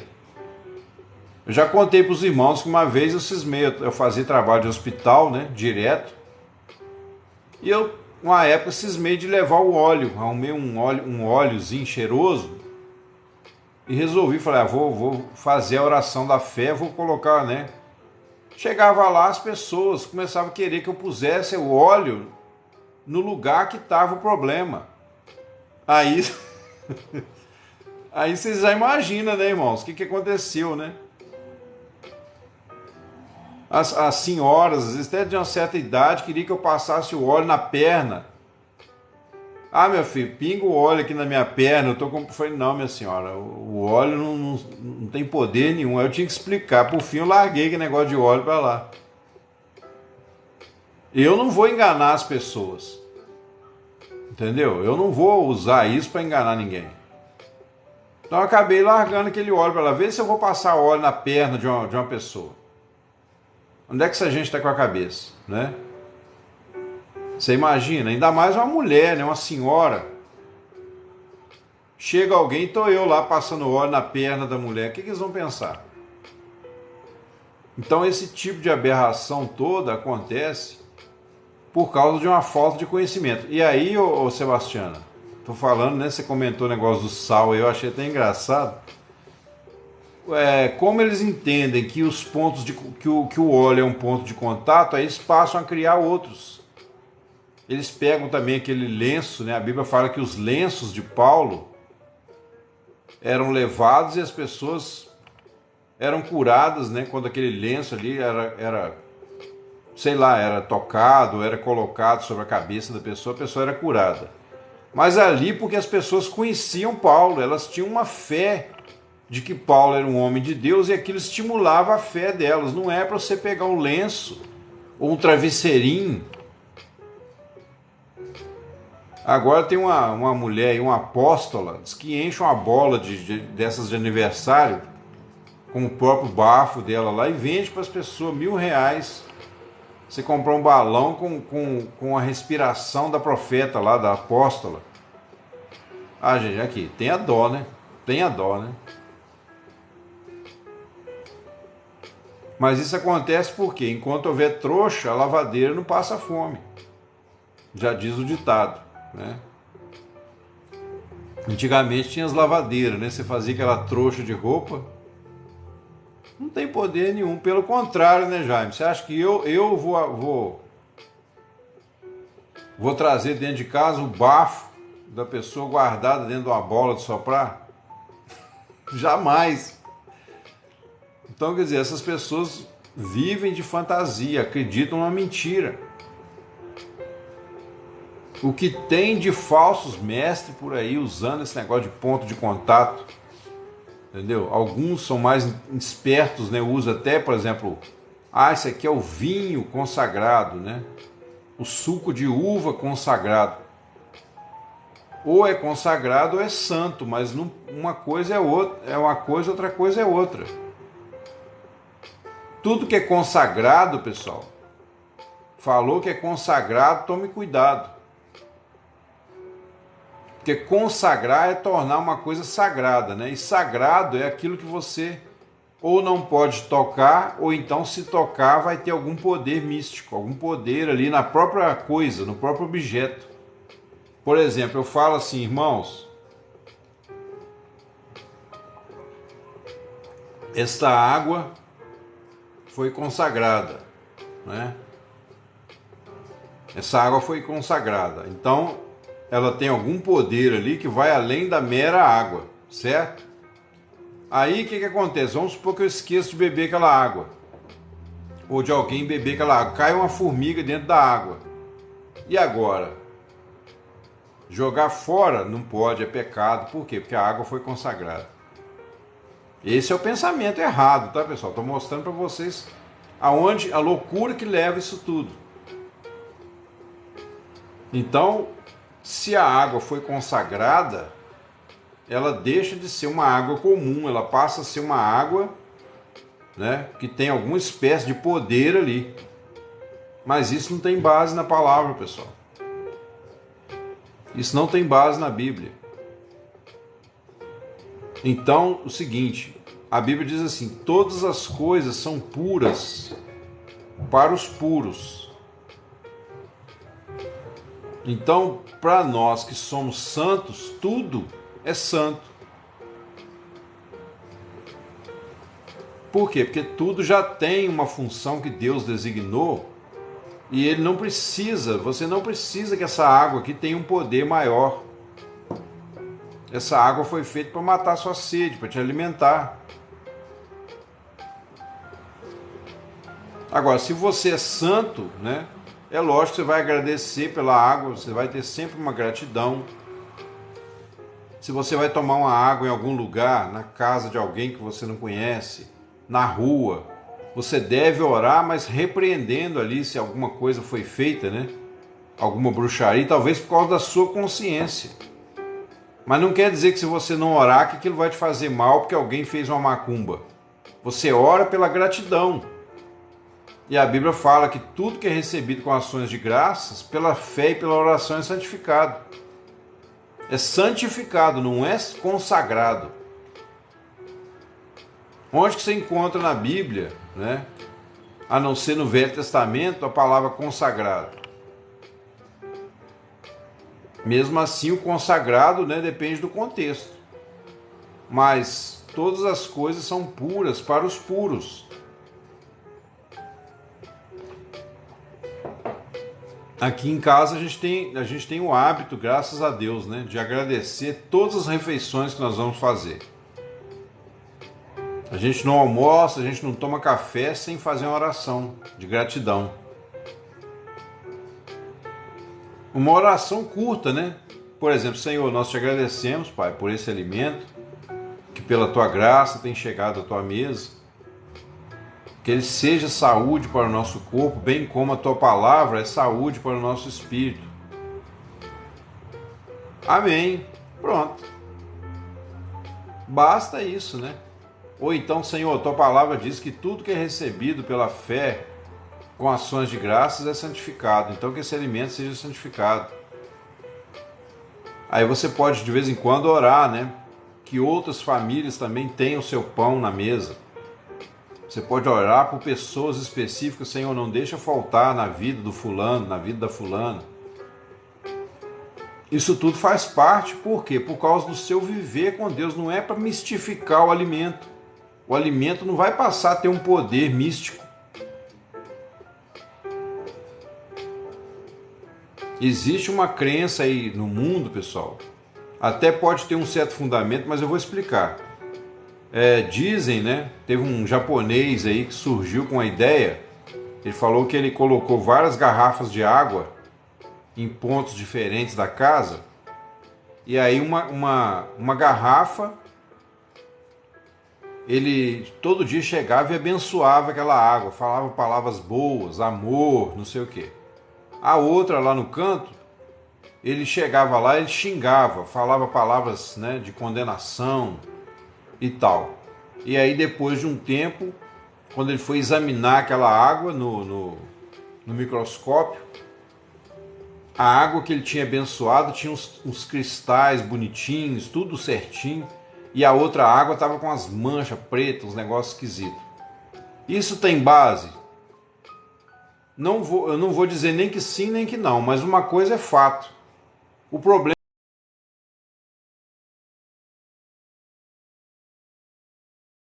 ali não é a água, o problema ali é a linguagem. Agora, se a água foi afetada por aquilo e você acredita, então não fale palavras de baixo calão, de condenação. Mas a Bíblia já tem a verdade suficiente para nós. O que é? A gratidão. Se você tem gratidão, você não vai ficar amaldiçoando o seu alimento, as suas coisas. Então, quer dizer, se tem fundamento, Deus já sabia. Deus é o criador de tudo, então você não precisa do japonês te ensinar a ser grato. Porque senão você cai naquele misticismo, né? Ficar lá profetizando lá perto da água lá. Né? Você coloca a mão lá no seu filtro de barro, por exemplo, e fica lá, esta água, Senhor, consagra agora. Não precisa disso. A água não vai ter um poder especial. Agora, ela vai ser uma água abençoada porque você tem gratidão no coração. Você tem uma boa visão, você tem paz no seu espírito. É isso que vai fazer com que aquela água seja sagrada, né? Sagrada não, santa. Sagrado é... Falei por força de expressão, mas... Por exemplo, a Igreja Católica está lá, Bíblia Sagrada.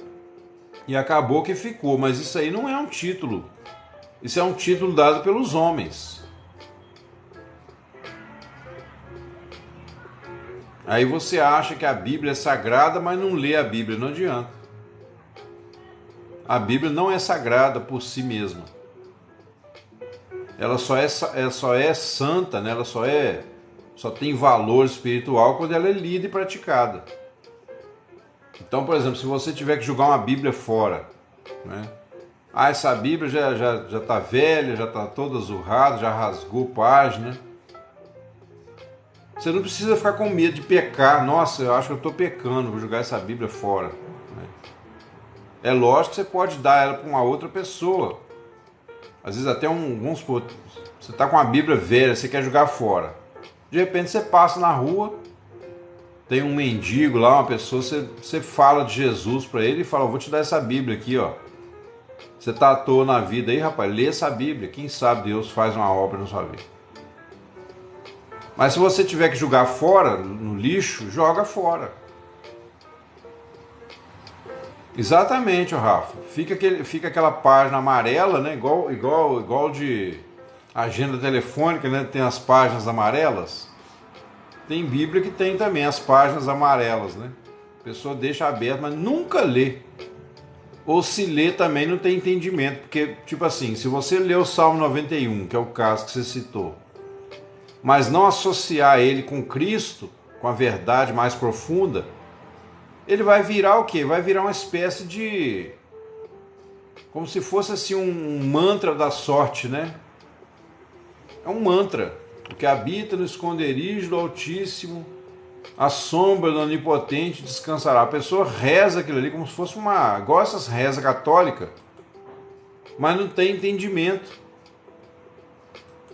Agora, se você lê assim, aquele que habita no esconderijo do Altíssimo, o esconderijo do Altíssimo é Cristo, né? É aquele que morreu por mim. Lembra que eu falei ontem aqui que ação sem compreensão é maldição. Ontem não, antes de ontem, né? Ontem nós não tivemos live. Toda ação sem compreensão é fanatismo, é uma ação burra. Então, ação sem compreensão, sem entendimento, é maldição. E por isso que tem muita gente vivendo aí uma vida toda torta, né? E quando eu falo torta agora, nesse sentido específico, não estou falando de pecado, não.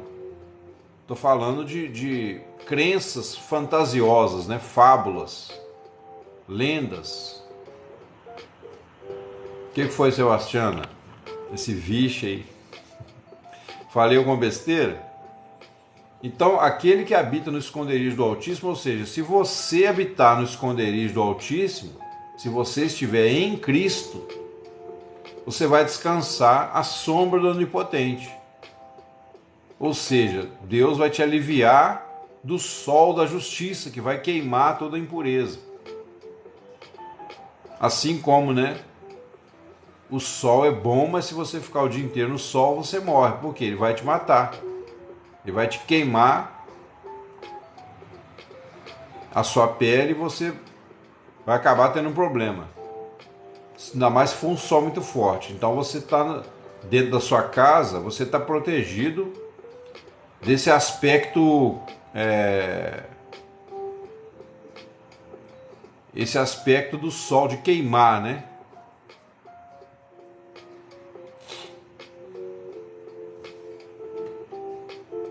Ah, tá, você falou vixe aí, mas não é porque eu falei alguma coisa errada. Então tá bom. Então ele fala assim, o salmista fala assim, direi do Senhor, Ele é meu Deus e meu refúgio, minha fortaleza nele. Aí o resto do salmo vai ficando mais fácil de entender. Então, como a Rafa mencionou aí, né? Deixar a Bíblia aberta no Salmo 91. Ou até vou além, ler o Salmo 91 sem associar ele com a graça de Cristo, também se torna o quê? Se torna fanatismo, religião, misticismo.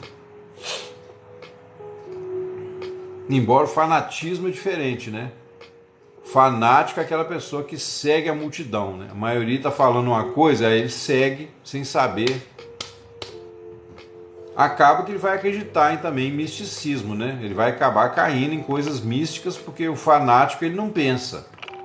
O fanático é aquela pessoa que segue a multidão. Falou e ó, vira para a direita, ele vira para a esquerda, ele vira, né? Sobe a montanha, ele sobe, desce a montanha, ele desce. É aquela pessoa que chega para Jesus, Senhor, o que tem que fazer para herdar a vida eterna? Aí Jesus fala, a obra de Deus é essa, que creiais. Olha aí, ó. Crer, você crê na verdade, você tem que entender a verdade. Né? Eu vou crer em quê? Aí eu creio que Jesus morreu por mim. Mas quem é Jesus? Porque se um homem morre por outro homem, significa que o outro homem foi salvo? Depende. Que homem é esse? Se Jesus não é o próprio Deus que se fez carne e habitou entre nós, então o sacrifício dele não tem valor eterno, irmãos. Então tem que saber quem é esse Jesus. Tem muita gente adorando Jesus por aí. Outro dia eu vi aqui ontem eu vi aqui no TikTok um cara, o cara é da Umbanda, e ele falando bem de Jesus pra caramba, eu fiquei bobo de ver. Jesus, nosso Senhor, ele ainda falou assim, inclusive, pessoal, para você profetizar, para você entregar uma profecia, você tem que estar em comunhão com o Espírito Santo. Eu falei, ó, tá vendo aí? Se os crentes se calar, até as pedras falarão. Com todo respeito à pessoa dele, não estou chamando ele de pedra não, mas o cara da Umbanda falar um negócio desse. Agora, será que o conceito que ele tem de Jesus, lá no íntimo dele, será que é o nosso Jesus, que é o próprio Deus, ou é apenas um espírito mais elevado? Não é? Porque para muita gente, no espiritismo, no candomblé, eles até falam de Jesus, mas para eles Jesus é como se fosse um espírito maior. Vocês devem saber que na Umbanda, né, tem o Espírito de Jesus que desce de vez em quando lá na pessoa. Vocês sabiam disso?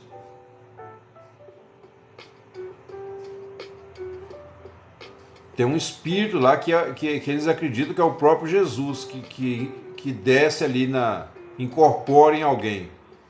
Esse Jesus que eles creem, quando ele incorpora em alguém, ele é igual o Roberto Carlos. Aquele cara assim, sempre com um sorrisinho, né? Ele é bem humorado, ele fala assim com atitudes mansas, sabe? Aquele jeitinho. É paz e amor. Sempre aquela coisa assim, mas não é o Jesus da Bíblia. Não é o Cristo, o vencedor, o Rei da Glória. Então, se a pessoa está seguindo esse Jesus que desce lá no terreiro,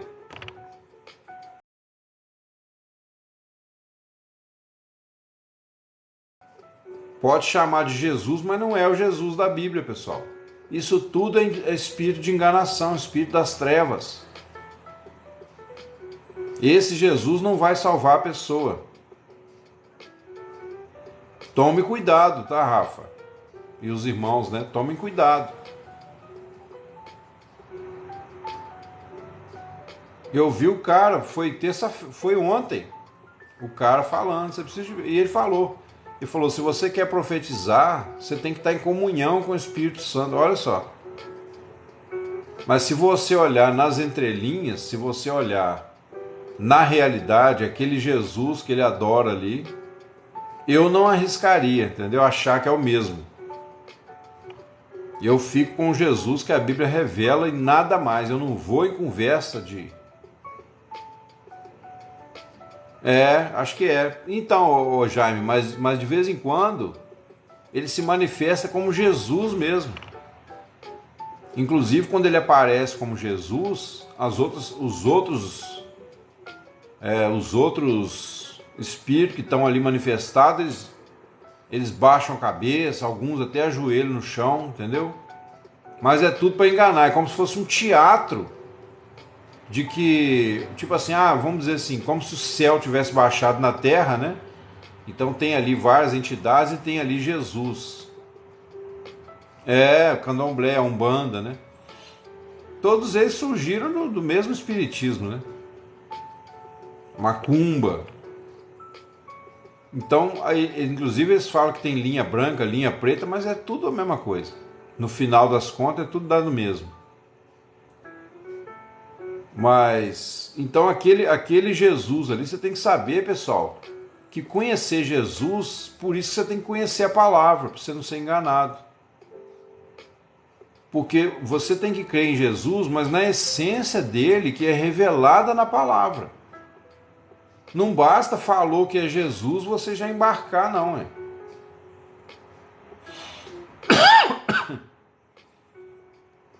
Ali é como se fosse um teatro, né? Tipo assim, como que seria, por exemplo, se Jesus viesse na Terra no meio de outros espíritos? Ele vai ser respeitado, todo mundo vai se ajoelhar, todo mundo ali vai reconhecer que ele é o mais sábio, que ele é o tal. Não tem nada de Deus naquele negócio. Então nós devemos tomar cuidado, entendeu? Inclusive essas pessoas... Pois é, então, mas é apóstata. Rafa, que pena. Vou repreender isso aí em nome de Jesus, essa caição de internet aí, tá amarrado. Jaime, isso aí é o espírito do erro, meu irmão. Essa pastora aí nunca foi crente. Nunca foi crente, agora acabou apostatando, né? Acabou mostrando quem era. Nunca foi, entendeu? Pode ter certeza do que eu estou te falando. Pode ter certeza. Porque primeiro que o verdadeiro amor, né? Ele não é uma doutrina de igreja nenhuma, nem mesmo do cristianismo. Não é como se fosse assim um conhecimento. Na Bíblia você tem conhecimento, você tem um monte de coisa. Tem sabedoria. Mas o amor não é algo que está ao alcance do homem por si mesmo. O amor vem de Deus. Então não é posse da Bíblia, né? Como o cristianismo, da religião cristã. O amor é uma característica de Deus. Então, por que lá que ela encontrou o verdadeiro amor? Não tem lógica. Por aí você já vê, mesmo que ela estivesse falando a verdade para ela, lá na cabeça dela, né, que ela acha que é verdade, mas pela própria colocação dela, né, que ela encontrou o verdadeiro amor, conheceu o verdadeiro amor. Você não conhece o verdadeiro amor na igreja evangélica, não. Você conhece o verdadeiro amor quando você se arrepende e crê em Cristo, né? Então não é o fato de mudar de religião. Eu conheci um camarada, já contei a história dele aqui. Ele frequentou a igreja que eu frequentava na época. Eu ajudei ele muito no início, mas depois eu andei dando umas respostas braba para ele lá, porque ele ficava com as conversas meio esquisitas lá. Eu dei uma tirada nele um dia, aí ele sumiu da igreja. Depois passou um tempo e falou comigo que agora tinha encontrado o verdadeiro evangelho. Ele nem falava direito. Não, irmão, agora eu estou lá em tal lugar, acho que é Assembleia de Deus. Encontrei o verdadeiro evangelho. Antes eu era um religioso. Aí eu pensei, bom, de onde, né? De onde que ele tirou isso, que o verdadeiro evangelho está na Assembleia de Deus? O verdadeiro evangelho está na Bíblia. Mas tudo bem, falei assim, eu não vou falar nada para ele não achar que eu estou criticando a Assembleia de Deus, que é uma boa igreja. Mas o problema ali estava o quê? Na mentalidade dele. Entendeu? A mentalidade dele que era o problema. Porque essa gente é assim, por exemplo, eles tomam um coice numa igreja por causa de pecado, né? Quebra a cara, aí vai para outra. Aí quebra a cara, pronta, lá vai para outra. Sempre fugindo. Aí ele foi para a Assembleia de Deus, falou que tinha encontrado o verdadeiro evangelho. Falei, amém, irmão, então que Deus te abençoe, fica firme na fé. Passou uns tempos, ele arrumou uma provocação com um camarada lá. O cara deu 3 tiros no peito dele e matou ele, na hora. Não sei o que fez lá, o cara ele foi tirar satisfação com o cara, ainda avisaram ele, ó, não vai lá não, que fulano vai te matar. Acho que foi briga, envolveu mulher no meio, uma confusão danada. O cara novo, rapaz, acho que 33, 34 anos de idade. Tomou 3 tiros no peito, morreu na hora. Quer dizer, cadê o verdadeiro evangelho que ele encontrou? Entendeu? Então as pessoas mistificam porque não querem a verdade, né? A verdade do evangelho, você pode ver, a verdade do evangelho, ela sempre tem uma ligação com a nossa vida no dia a dia. Com o nosso viver real, né? Não é nada místico, é amor, misericórdia, paz, gratidão, né? Pureza de intenções, parar de falar da vida dos outros. Isso é o evangelho. Mas as pessoas querem um troço assim místico, né? Como se tipo assim, poderes do além, né? Venham sobre mim agora. Lembra daquele esqueleto que tinha lá no He-Man, né? Munra, né? Invocava. Tem crente que acha assim, fala Jesus, né? Jesus tem que fazer todo milagre, curar todo mundo. É verdade, ô Itzhak. É verdade. É como se o nome de Jesus também, até o nome de Jesus fosse uma coisa mística, né? Tipo assim, você falou em nome de Jesus, tem que acontecer alguma coisa. Por isso que tem muita gente, pessoal, profetizando dentro de igreja. Você lembra, né, Rafa? Tem muita gente profetizando dentro de igreja, pessoal, porque eles chegaram a essa conclusão, tipo assim, onde o Espírito do Senhor está, tem que ter milagre, tem que ter profecia, tem que ter revelação. Eu lembro que eu frequentei uma igreja uma época, já contei aqui, né? Tinha uma irmã que toda semana, ela tinha que levantar no meio do culto e profetizar para alguém que estava ali. E depois de algumas semanas eu vi que a profecia dela era sempre a mesma, só mudava os nomes. E quando ela começava a falar, né, o povo já calava a boca. Às vezes estava todo mundo dando uns glórias, não sei o quê. Aí ela, meu servo, minha serva. Aí, pessoal, né? Ó, Deus vai falar. Que absurdo, irmãos, que loucura o negócio dele. Loucura. Eis que eu te digo agora. E tem uns que no final ainda falam assim, eis que subo agora. Olha só, eis que subo. Quer dizer, o Espírito Santo deixou o crente sozinho ali e subiu, né? Eis que subo agora. Então essas abominações, essas aberrações, né, são justamente por causa da falta de temor e de conhecimento da palavra. Então nós temos que abrir os nossos olhos, né? Amém, irmãos?